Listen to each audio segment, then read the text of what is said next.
अगर हमें electronic data मिल जाए, हम साबित कर देंगे कि हिंदुस्तान का प्रधानमंत्री चोरी करके प्रधानमंत्री बना है। प्रधानमंत्री नरेंद्र मोदी के तीसरे कार्यकाल पर इससे बड़ा हमला नहीं हो सकता दोस्तों, जब राहुल गांधी कर्नाटक में वोट अधिकार रैली में मंच से कहें कि वोट चोरी करके प्रधानमंत्री नरेंद्र मोदी देश के प्रधानमंत्री बने हैं।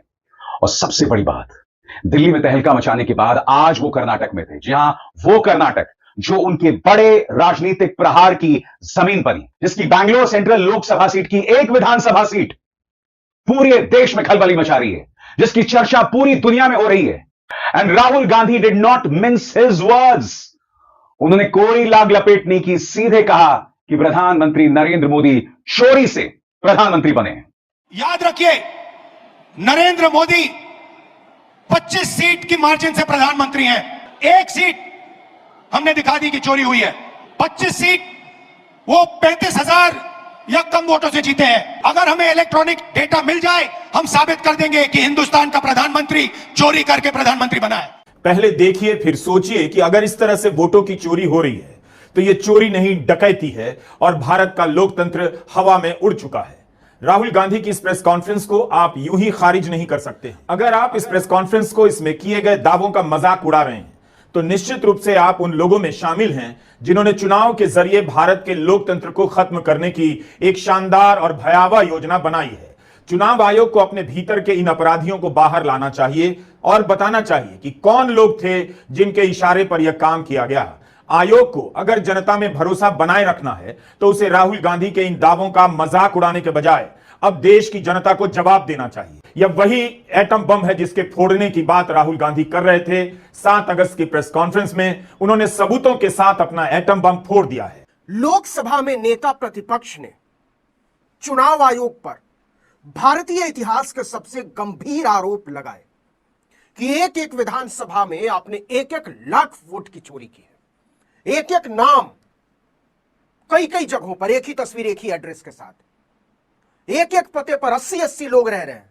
और अब सामने आ रहा है कि जिस पते पर 50 लोग 60 लोग रह रहे हैं वो भाजपा के एक नेता का है।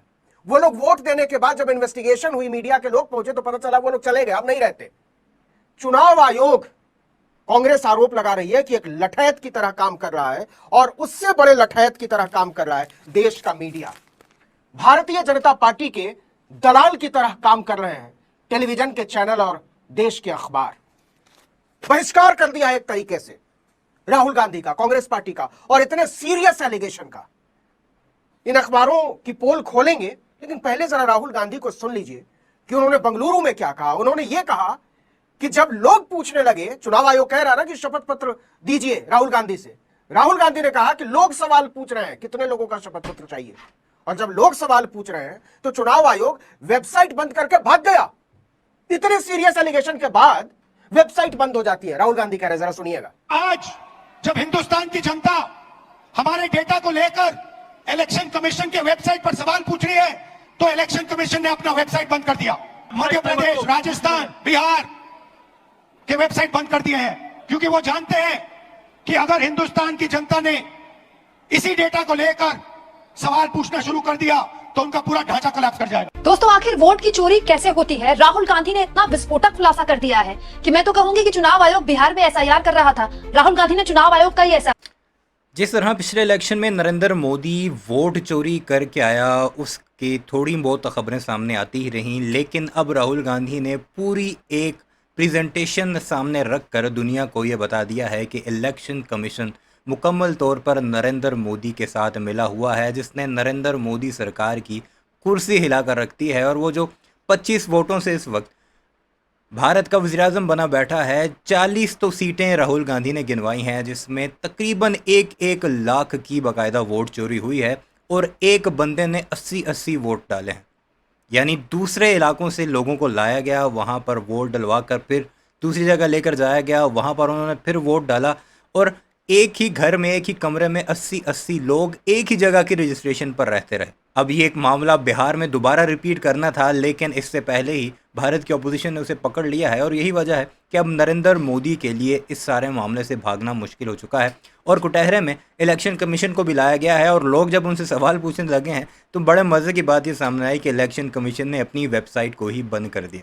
सुनते जाइए क्या कुछ होता रहा दुनिया की सबसे बड़ी डेमोक्रेसी में, जो कि पाकिस्तान को ये ताना मारते हैं कि वहाँ पर रिगिंग होती है, वहाँ पर इलेक्शन जो है वो हर एक धांधली ज़्यादा होता है, लेकिन खुद नरेंद्र मोदी दुनिया का चैंपियन विश्व गुरु क्या कुछ करता रहा। एसआईआर कर दिया और ये ऐसा खुलासा है जो सबूतों के आधार पर हुआ है। राहुल गांधी की विस्फोटक प्रेस कॉन्फ्रेंस में उन्होंने दिखाया कि कैसे 7 फीट लंबा पेपरों का, दस्तावेजों का जखीरा चुनाव आयोग ने उनको दिया। चुनाव आयोग चाहता था तो उनकी सॉफ्ट कॉपी देकर कुछ सेकंड में काम खत्म हो सकता था, लेकिन चुनाव आयोग ने जानबूझकर मामला लटकाया ताकि 6 महीने उनकी टीम इसमें लगी रही।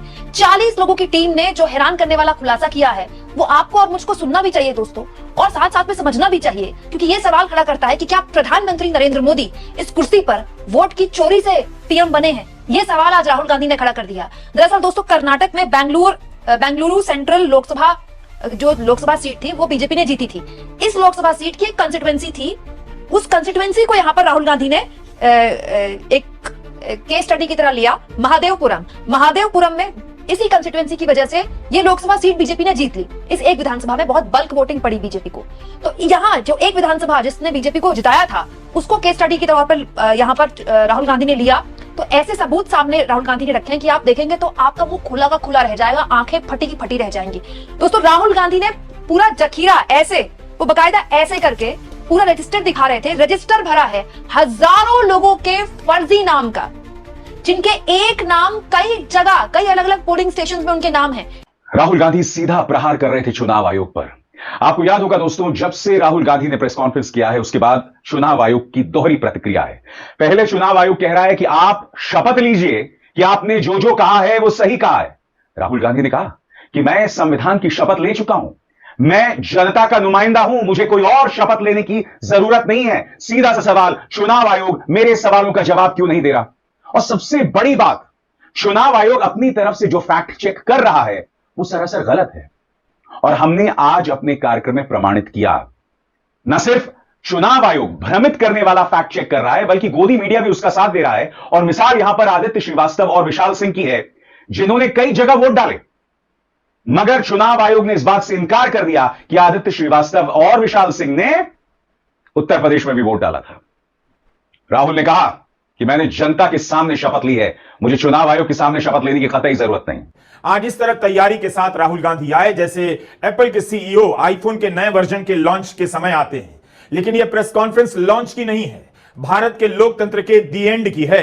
राहुल ने अपनी हर बात को प्रमाण के साथ दिखाया और बताया कि कर्नाटक के चुनाव में किस तरह की धांधली की गई। दरअसल यह धांधली और चोरी नहीं है, साफ साफ डकैती है। राहुल गांधी ने उन दस्तावेजों की ऊंचाई दिखाई जो चुनाव आयोग ने कांग्रेस को सौंपे हैं। इनकी ऊंचाई 7 फीट लंबी है। जाहिर है इतने दस्तावेजों को आंखों से देखना, एक एक नाम की खोज करना असंभव काम है। यही नहीं, इन दस्तावेजों में भी एक खेल किया गया। राहुल गांधी ने बताया कि चुनाव आयोग ने इस तरह से वोटर लिस्ट दी है कि उसका ऑप्टिकल कैरेक्टर रिकॉग्निशन नहीं किया जा सकता है। आयोग ने कांग्रेस को इस तरह से दस्तावेज क्यों दिए जिन्हें मशीन से पढ़ा ही नहीं जा सकता है? Now analyzing this, if the election commission gave us electronic data, 30 seconds.